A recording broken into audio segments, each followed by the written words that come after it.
Di ujung desa Kebonwaru, berdiri makam tua yang dikelilingi pohon beringin besar dan semak belukar liar. Konon, makam itu sudah ada sejak zaman penjajahan. Tidak ada yang berani mengusiknya, sebab warga percaya ada satu sosok yang menjaganya, sosok pocong.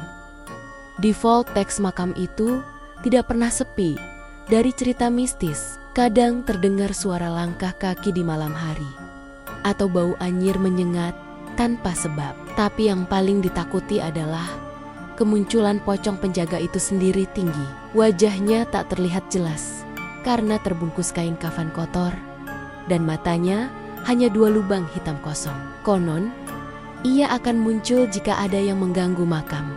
Suatu hari, muncul seorang pemuda bernama Aldi yang bekerja sebagai petugas kebersihan makam. Ia tidak percaya tahayul, hantu itu cuma sugesti, katanya. Tapi semuanya berubah saat malam pertama ia berjaga. Suara tanah tergali sendiri, angin menderu, meski langit tenang, dan ada suara kain diseret di antara nisan. Aldi mengira itu hanya halusinasi, sampai akhirnya ia melihatnya. Pocong itu berdiri diam di antara batu nisan tua, menghadap langsung ke arahnya. Aldi menerima tawaran kerja membersihkan makam tua karena gajinya tinggi.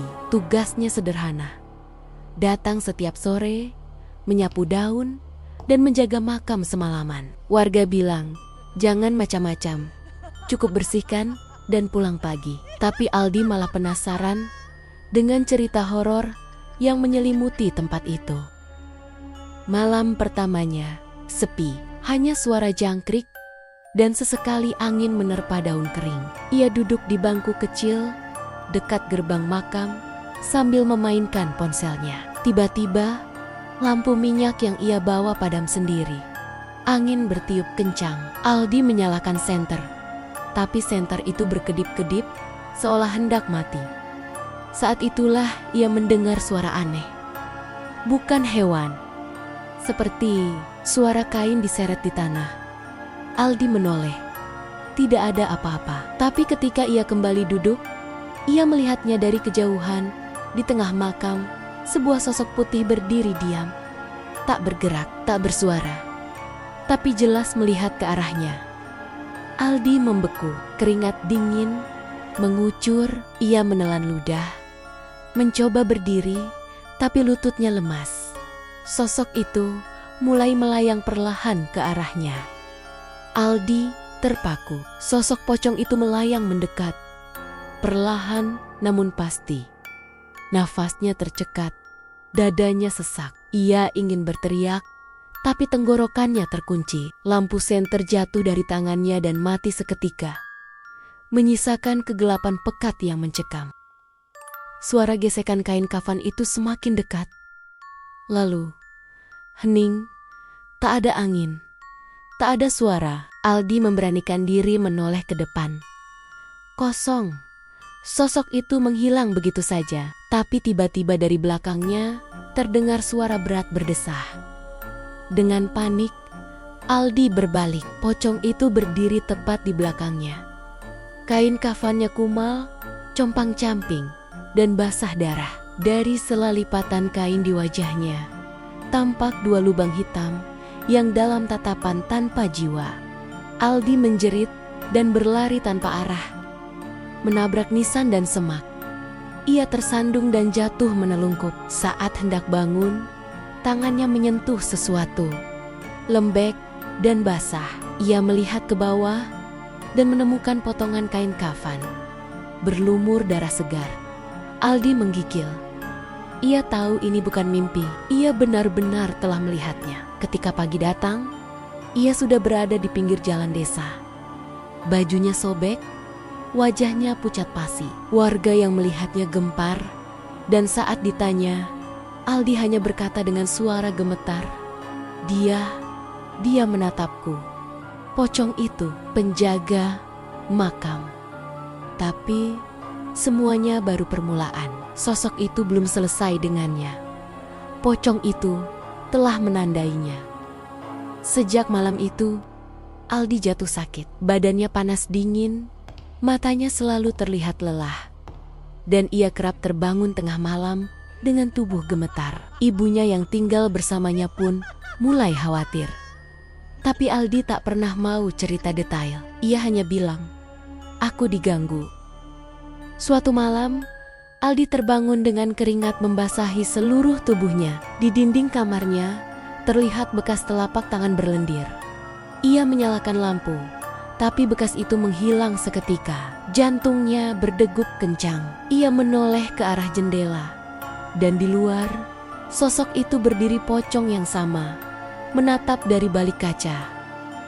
Pagi harinya, ia menemukan tanah kuburan tercecer di depan pintu rumahnya, bercampur dengan helai kain putih sobek dan bau anyir menyengat. Tak ada yang tahu siapa yang meletakkannya, tapi Aldi tahu, itu peringatan. Ia memutuskan untuk kembali ke makam, berharap bisa menyelesaikan urusannya. Tapi warga melarangnya. Makam itu bukan untuk sembarang orang.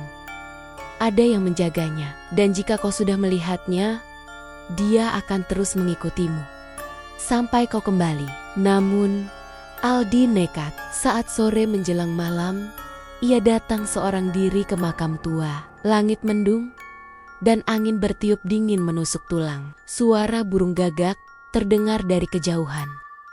Ia memutuskan untuk kembali ke makam, berharap bisa menyelesaikan urusannya. Tapi warga melarangnya. Makam itu bukan untuk sembarang orang.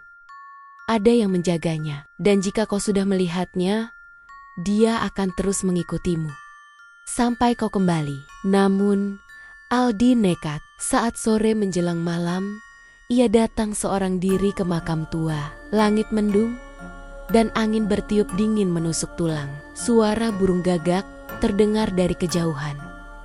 Di depan gerbang, ia berdiri gemetar, tapi begitu melangkah masuk, ia mendengar suara bisikan, "Kembali, karena kau telah membangunkanku."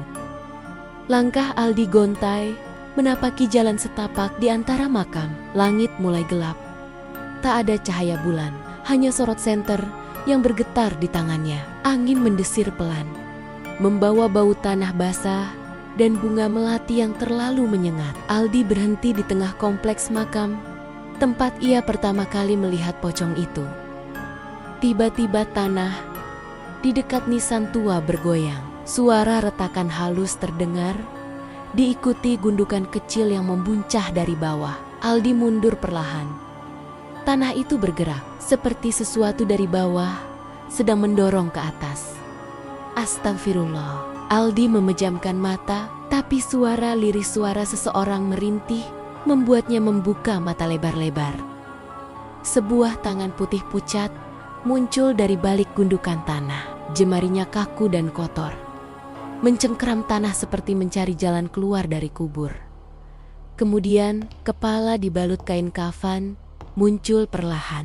Matanya tetap kosong, mulutnya menganga seperti ingin berteriak. Aldi berlari, tapi semakin ia berlari, semakin banyak kuburan yang bergoyang. Dari balik tanah, muncul bayangan-bayangan lain, semua terbungkus kafan. Semua bergerak lambat namun pasti. Mereka mengepungnya. Ia tersudut di bawah pohon beringin besar. Nafasnya tercekat. Ia ingin berdoa, tapi lidahnya keluh. Pocong penjaga makam muncul di hadapannya. Kali ini lebih dekat dari sebelumnya. Dari lubang matanya mengalir darah hitam pekat. "Kau harus menggantikanku," bisiknya. Aldi terduduk lemas di bawah pohon beringin, dikepung ketakutan. Pocong penjaga makam berdiri hanya sejengkal darinya. Tubuhnya mengambang, tak menyentuh tanah. Darah hitam menetes dari matanya, mengalir di kain kafan kotor yang membungkus tubuhnya. "Gantikan aku," bisik pocong itu lagi. Suaranya menggema seperti dari dasar kubur. Aldi menggeleng lemah. "Apa maksudmu?" Tiba-tiba, bayangan para pocong yang tadi bangkit berhenti bergerak. Mereka berdiri melingkar mengelilinginya, membentuk barisan kematian. Udara membeku, suara jangkrik hilang, waktu seolah terhenti. Pocong penjaga makam menunjuk ke arah sebuah nisan batu hitam besar. Tulisan di batu itu perlahan berubah, menampilkan nama Aldi. Tangannya bergetar, ia menatap tak percaya. Tidak, aku belum mati. Tapi suara dari balik pusara berkata sebaliknya. Jika kau menolak, yang kau cintai akan menggantikanmu. Seketika, Aldi teringat ibunya yang sedang tidur di rumah. Pikirannya kacau. Sosok pocong mengangkat tangannya, dan dari arah gelap terdengar jeritan lirih jeritan perempuan. Tidak, jangan sentuh ibuku. Aldi berteriak, matanya membelalak. Terimalah nasibmu. Jadilah penjaga baru, atau saksikan orang-orangmu dijemput satu persatu. Aldi menunduk, air matanya jatuh. Tak ada pilihan, ia harus memilih antara hidupnya sendiri atau nyawa ibunya. Dan saat pocong itu mengulurkan tangan penuh belatung ke arahnya, Aldi menyambutnya. Begitu tangan Aldi menyentuh tangan pocong itu, hawa dingin seperti es menjalar ke seluruh tubuhnya. Matanya berkunang, pandangannya memudar. Ia merasa ditarik ke dalam tanah. Tubuhnya tenggelam perlahan, seperti diserap bumi. Jeritan-jeritan samar menggema di telinganya. Lalu, semuanya gelap. Saat membuka mata, Aldi berdiri di tengah makam yang berubah wujud. Tidak ada langit, tidak ada bintang. Hanya kabut putih pekat dan suara lolongan jauh. Di depannya berdiri sosok berjubah hitam, berwajah rusak seperti daging terbakar. Di sekeliling mereka, puluhan pocong berbaris membisu. Aku adalah penjaga gerbang, ucap makhluk itu. Kau telah menyentuh tangan penjaga lama, maka darahmu kini terikat. Aldi mencoba bicara, tapi suara tak keluar. Lidahnya keluh. Makhluk itu mengangkat tangan. Lalu muncul pusara batu besar dengan namanya, tanggal lahir, dan tanggal kematian. Hari ini, jika kau ingin bebas, lanjut makhluk itu, kau harus mengikat pengganti. Penjaga lama telah bebas, kini giliranmu. Atau kau tetap di sini selama-lamanya. Aldi menggeleng lemah. Ia bukan pembunuh, ia tak bisa mengorbankan orang lain. Tapi makhluk itu tersenyum mengerikan. Pilih, atau saksikan ibumu dijemput malam ini. Tiba-tiba, dari balik kabut, tampak bayangan rumahnya. Ibu Aldi sedang tidur, dan di sudut kamar, sosok pocong mengintai perlahan. Aldi menjerit, "Berhenti! Aku akan lakukan." Makhluk itu tertawa. Perjanjian telah dimulai. Aldi terbangun di pemakaman dengan napas terengah. Sekujur tubuhnya basah keringat dingin. Di tangannya tergeletak gulungan kertas lusuh berwarna kecoklatan. Saat dibuka, terlihat sepotong tulisan dengan tinta merah. Tulis nama pengganti atau yang terdekat akan diambil. Tangannya gemetar. Ia menatap kertas itu lama. Dalam hati, ia memberontak. Aku bukan pembunuh, bukan tukang tumbal, tapi bayangan ibunya terus menghantui pikirannya. Malam itu, ia kembali ke rumah. Rumah tampak sepi, terlalu sepi. Ketika membuka pintu kamar ibunya, wanita itu masih tertidur. Namun di dinding, bekas telapak tangan berdarah terlihat jelas. Aldi tahu, waktunya terbatas. Keesokan malam, ia kembali ke makam. Duduk di bawah pohon beringin. Ia menatap gulungan itu, berpikir keras. Lalu tiba-tiba, langkah kaki terdengar mendekat. Seorang pria paruh baya datang, mengenakan pakaian dinas kebersihan Pak Imron, penjaga makam sebelumnya. "Aku dulu seperti kamu," kata Pak Imron lirih. "Aku juga dipilih, dan aku menuliskan namamu agar aku bebas." Aldi tertegun, matanya membelalak. "Kau yang mengorbankanku?" Pak Imron menunduk, menangis. "Maafkan aku, Nak. Tapi aku ingin hidup. Aku ingin pulang." Aldi mencengkeram gulungan itu kuat-kuat. Kini, giliran dia memilih. Aldi menggenggam gulungan kertas itu erat. Hatinya berkecamuk. Malam makin gelap, dan udara di sekitar pohon beringin mulai berubah. Kabut muncul dari tanah, menyelimuti makam dengan aroma kematian. Di tengah kabut itu, para pocong berdiri diam, mengawasi Aldi dengan mata kosong. Pak Imron duduk lemas, tak jauh darinya. Wajahnya dipenuhi penyesalan. Kalau kau kuat, jangan lakukan seperti aku. Tapi, kalau kau lemah, kau tak akan sanggup menanggung kutukan ini selamanya. Aldi menatap ke langit, lalu ke arah kertas di tangannya. Di sana sudah tertulis namanya dan kini, satu ruang kosong menanti untuk diisi. Hanya satu nama, dan ia akan bebas. Tapi siapa? Bayangan ibunya muncul lagi dalam benaknya. Lalu muncul wajah Timunmen kerjanya, tetangganya, bahkan guru ngaji masa kecilnya. Aldi menangis dalam diam. Ia bukan orang jahat, tapi malam ini takdir memaksanya untuk menjadi iblis. Tiba-tiba, suara berat menggema dari dalam tanah. Pilih sekarang, sebelum fajar datang, atau kami akan memilih untukmu. Aldi menjerit, hentikan! Namun, sebuah nisan muncul perlahan di hadapannya. Di batu nisan itu, terukir nama Ibu Aldi. Tidak. Aldi mengguncang kepala. Ia memeluk kertas itu, mencoret nama ibunya, dan menggantinya dengan namanya sendiri. Aku yang harusnya mati. Aku yang akan menjaga makam ini. Saat tinta merah terakhir mengering, tanah di bawahnya terbuka lebar. Pocong-pocong membungkuk, menerima penjaga baru. Tubuh Aldi ditelan tanah yang terbuka lebar. Ia tak berteriak, tak melawan. Ia pasrah. Suara gemuruh seperti jutaan jeritan menyambutnya di bawah. Semakin dalam ia jatuh, semakin gelap dunia di sekelilingnya. Lalu, hening. Saat matanya terbuka, ia telah berada di sebuah lorong sempit dan lembab. Di sekitarnya, dinding penuh ukiran nisan dan nama-nama. Di ujung lorong, sosok berjubah hitam menunggunya, membawa seikat kain kafan. Selamat datang, penjaga baru, ucapnya. Aldi hanya berdiri membisu. Ia sudah tahu ini akhirnya. Sosok itu membungkus tubuh Aldi dengan kain kafan. Ia tidak melawan. Kain itu dingin, basah, dan berbau darah lama. Ketika simpul terakhir diikat, matanya tertutup. Tapi ia masih bisa mendengar. Sejak malam ini, makam ini milikmu. Kau akan menjaga batas antara hidup dan mati, hingga ada pengganti berikutnya.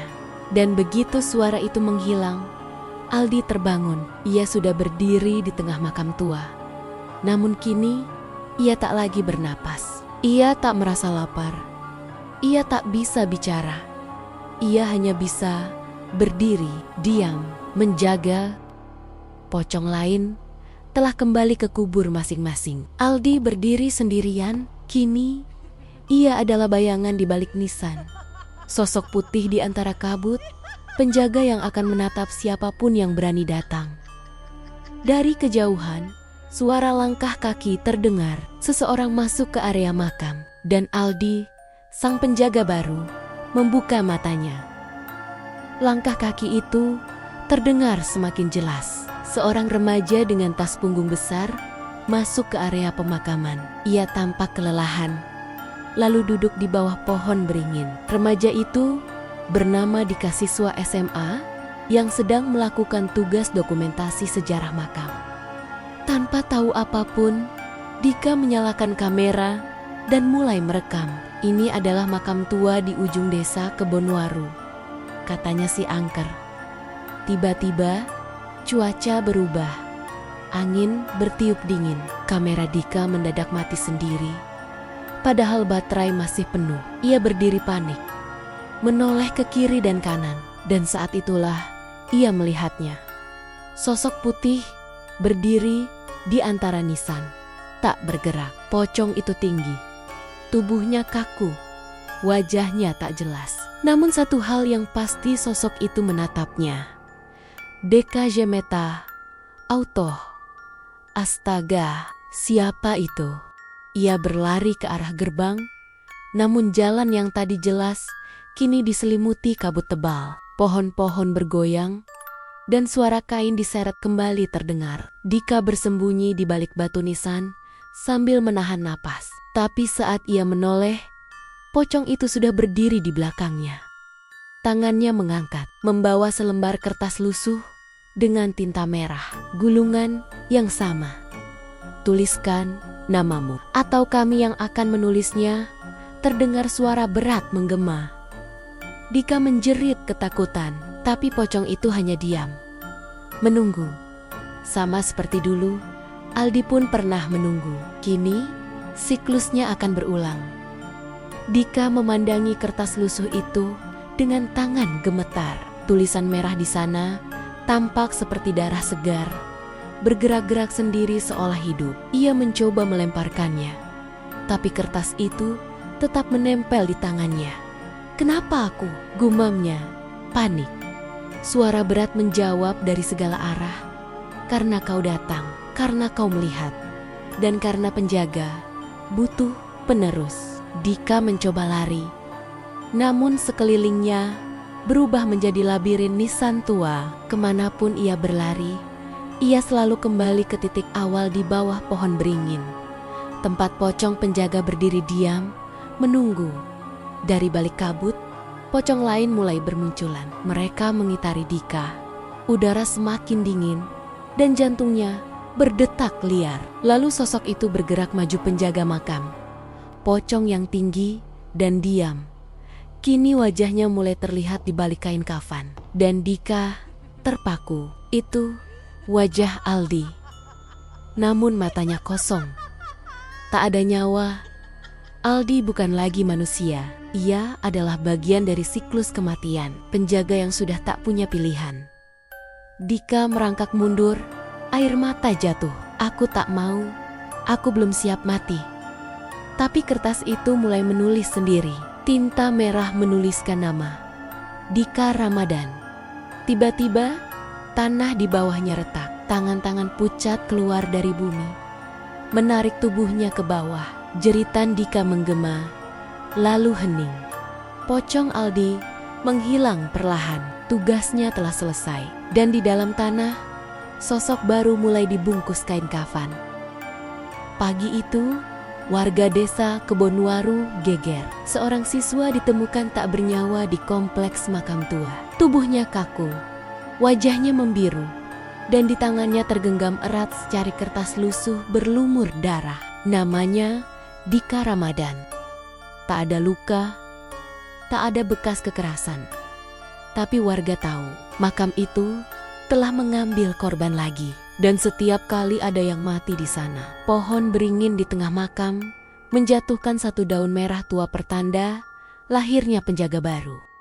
Sejak hari itu, tak ada yang berani mendekati makam setelah gelap.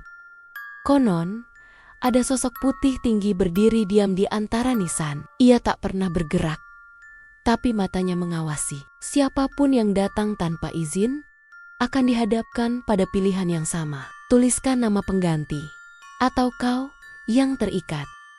Mereka bilang, kau bisa mendengar suara langkah kain terseret di malam hari, atau melihat bayangan tinggi di balik kabut. Dan jika kau cukup sial, gulungan kertas itu akan muncul di tanganmu. Aldi telah pergi. Kini, Dika yang menjaga. Tapi suatu saat, penjaga baru akan muncul. Karena siklus ini tak pernah berhenti. Makam itu akan terus hidup. Dan pocong penjaga makam akan selalu ada. Tamat.